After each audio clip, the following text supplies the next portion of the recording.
Sisters Lisa van der Merwe and Claudine Shields were disappointed when a Wynberg magistrate ruled that before the historic sexual assault case can be heard, the charge sheet must be amended.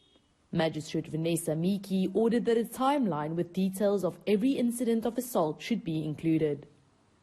But seeing as the alleged assaults happened almost every weekend between 1974 and 1979, they cannot be expected to detail each incident. The sisters decided to take to task the men who destroyed their lives 40 years ago after a constitutional court ruling made it possible to prosecute sexual abuse cases older than 20 years.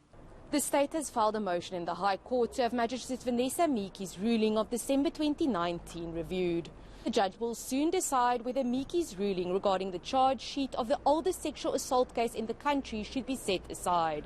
This will have huge consequences for the prosecution of historic sexual assault cases in the future. It seems sometimes like there's a whole lot of talk and not much action, but we don't get to see what's happening behind the scenes.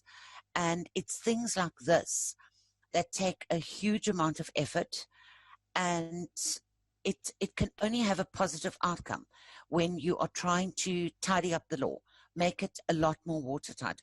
Van der Merwe is disheartened by recent light sentences and bail granted to offenders who've sexually assaulted minors in other magistrates' courts around the Western Cape. Why should they have the freedom to move around, but the victim is imprisoned for the rest of their life?